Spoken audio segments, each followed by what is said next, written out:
Morning is midweek edition of your breakfast from Leadership Television inside Nigeria. My name is N152.40trn, your host on the program. Of course, without wasting much time, we are rolling out the papers, reviewing and seeing what they have on their menu this Wednesday. And of course, we have Nigeria's most influential newspaper, Leadership newspaper, leading the pack. Leadership's leading story says, amid 152.40 trillion naira debt, experts hail federal government's plan to reduce borrowing. Amid 152.40 trillion naira debt, experts hail federal government's plan to reduce borrowing. Reactions come as Ejun says at World Economic Forum, we are going to rely less on borrowing. Leading story on today's Leadership newspaper. We have the crowd of mourners, it's quite huge, at the burial of Chief Imam of Ilorin, Sheikh Muhammad Bashir Solihu in Ilorin, Kwara State yesterday. That's the picture on the cover of Leadership. The mourners, the crowd is quite a mammoth one.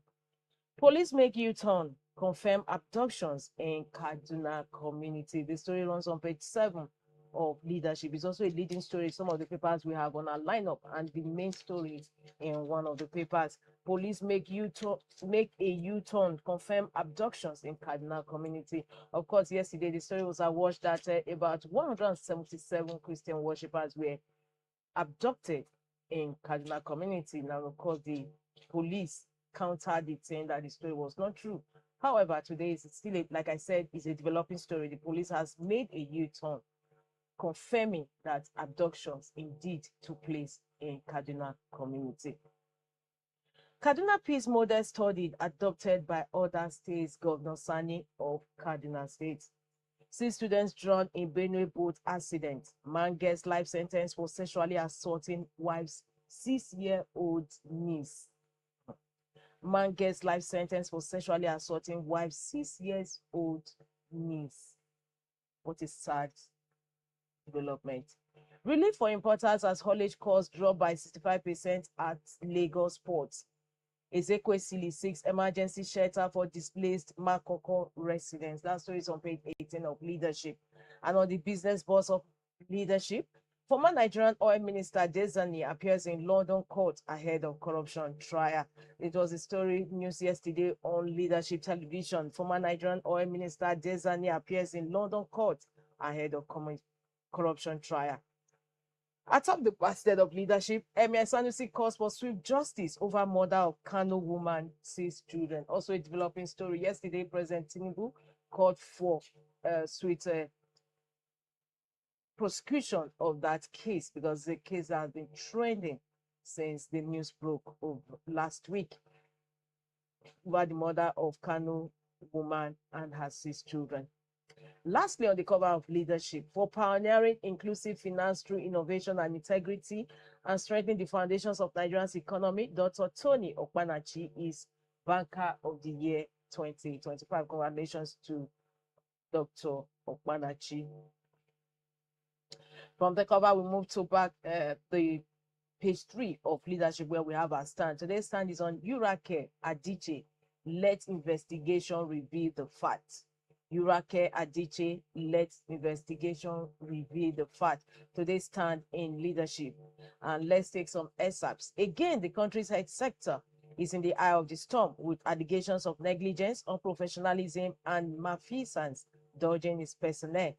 Nigerian doctor Chimamanda Adichie had accused a high-profile private hospital in Lagos, Urake, of negligence and impropriety, leading to the death of her 21-month-old son, Nkanu Nnamdi.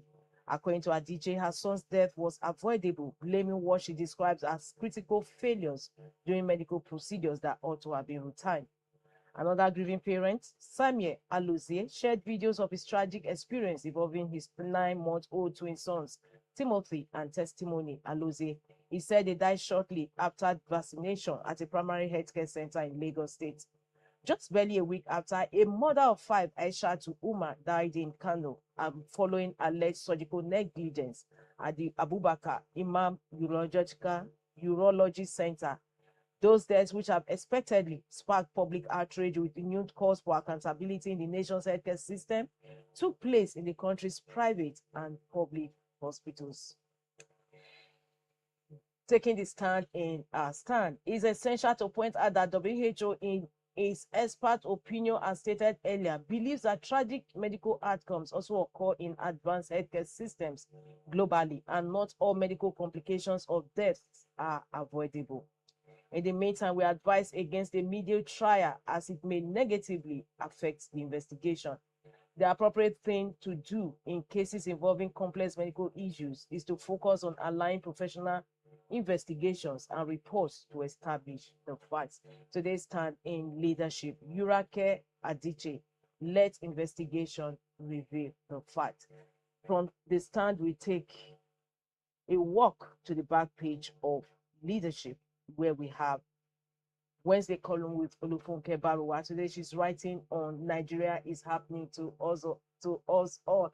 However, Reno Mokri has already said that yes, she wants Nigeria to happen to him. That is actually good things that happens when Nigeria happens to him. And this Wednesday column says Nigeria is happening to us all. Let's take quotes from the column.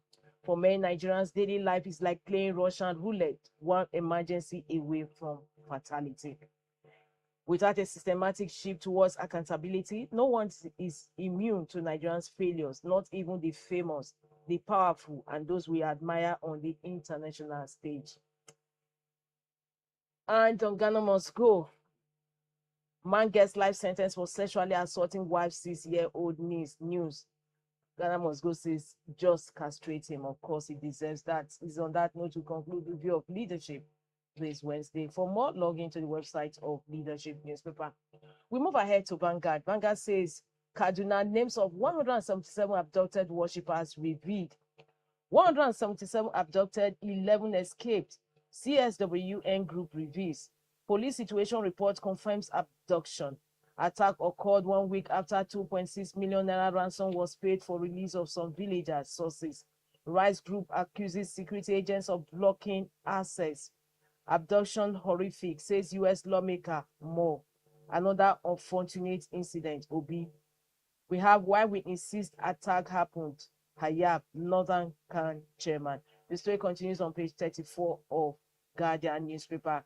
Kaduna names of 177 abducted worshippers revealed. And of course, beside just beneath that story, we have the names of full list of kidnapped persons. And we have Samson Nala, Edisi Nala. Some of the names are captured just underneath that leading story. Composite picture shows 2 of the 177 persons abducted that managed to escape against the rear view of one of the churches. Cycled below is the side view of the church. Of course, Vanguard actually went the whole hog, captured the pictures of some of the kidnapped persons that escaped, that were able to escape, and the churches where some of the kidnapped took place.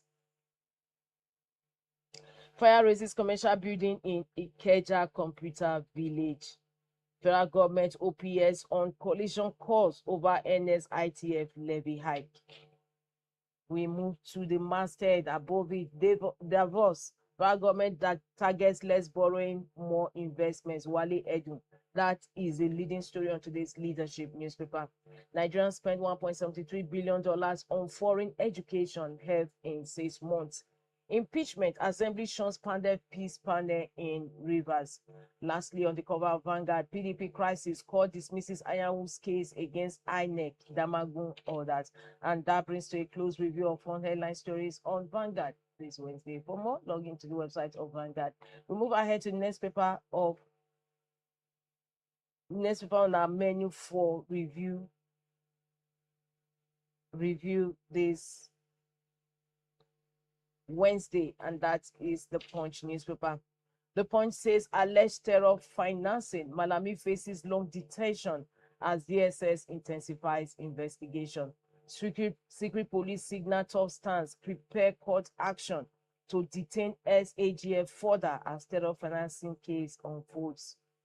Leading story on today's Punch, the Punch. Alleged terror financing. Malami faces long detention as DSS intensifies investigation.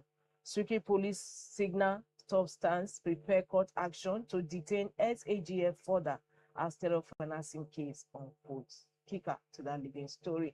Of course, it's also a developing story. The former AGF was picked up by DSS when he was released on bail conditions from Kuje prison. He was actually picked up in front of Kuje prison, and it's a developing story on today's Punch. He says alleged terror financing from Malami faces long detention. Of course, detention this time around in DSS Gulag as DSS intensifies investigation. Domestic refiners move to cut petrol imports. Nigerians spend 1.554 trillion naira on beer orders in 9 months. Businesswoman Achimogu kicks as EFCC seeks $13 million for future. DSS frees Ogun pastor associates after public outcry. EFCC quizzes Benue officials over alleged 4.6 billion naira fraud. And beside the masthead of the Punch, Nigeria's ECOWAS exports fall 13% after Sahel states exit. Federal government doubles general bond borrowing to 900 billion naira. 5 soldiers, policemen killed in Zamfara ambush. States hosting IDPs $12 million World Bank loan. And that concludes review of the Punch newspaper this Wednesday. For more, log into the website of the Punch. We move ahead to the next paper we have on our lineup, and that is The Guardian. The Guardian is talking Electoral Act. It says gaps in e-transmission, vote buying sanctions spark calls for reform. Electoral Act, gaps in e-transmission, vote buying sanctions spark calls for reform. That story continues on page 6 of The Guardian. We have a picture of the leaders, President Bola Tinubu, Senate President, National Assembly, House of Representatives Speaker, and of course INEC Chair underneath that story, because it's all about them. Gaps in e-transmission, vote buying sanctions spark calls for reform. Beside that, we have court orders INEC to recognize published ADC's list for FCT council elections. Lagos to divert traffic as repairs resume on Lekki-Ekpe Expressway. Davos, Nigerian pitches fiscal discipline as EU leaders condemn Trump's new colonialism. Presidency accuses IPOB of peddling Christian genocide propaganda. Sanwo-Olu, Ezekwesili, bicker over Makoko demolition, alleged oppression. FCT workers' strike continues as union force government compliance claim. Trial of driver in death of Anthony Joshua's friends adjourned till February 2025. February 25.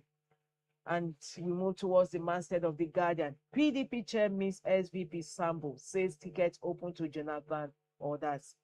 Federal government employers may clash over planned increase in employee compensation levy. Rivers Assembly shuns Pandey Peace Panel over Fubara's impeachment. That concludes review of front headline stories on The Guardian this Wednesday. For more, log into the website of The Guardian.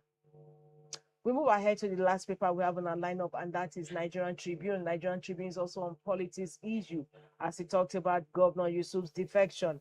Kano APC chiefs warn of forced marriage travails. Forced marriage in quote. Governor Yusuf's defection. Kano APC chiefs warn of forced marriage travails. The story is on page 3, and the kickers say Tinubu said to meet Kwankwaso after session with Yusuf. Barau Ganduje's rules remain key issues. NNPP leader may get top government appointment. Constitution review will begin clause by clause consideration. January 27 Senate. State Police special seats for women top list. The story is on page 2 of Nigerian Tribune. Report reveals low awareness of Nigeria's 2025 tax law among business owners in states. PDP presidential tickets open to all Southerners, including Jonathan Turaki. NWC visits Namadi Sambo. Court orders INEC to publish David Mark's ADC list for FCT area council election. WEF, World Economic Forum 2026, ADU advances Nigerians' interest in Davos, says federal government rely less on debt, focus on driving investment. Design trying £100,000 bribery case begins in London to last 12 weeks. And lastly, on the cover of the Nigerian Tribune is the head story Today on the Health Story, we have artificial saliva made from sugar cane, promising solution for severe cavities, according to reports. And that brings to a close review of front headline stories on Nigerian Tribune this Wednesday. For more, log into the website of Nigerian Tribune. Well, viewers, today's episode has already come to an end of Inside Nigeria. Don't forget to join us for another fresh edition of the program. Same time, same station tomorrow. My name is Winifred Webo. I thank you once again for joining us in the program Inside Nigeria. Thank you for watching. For sponsorship and advert placements, please contact 080 3688 61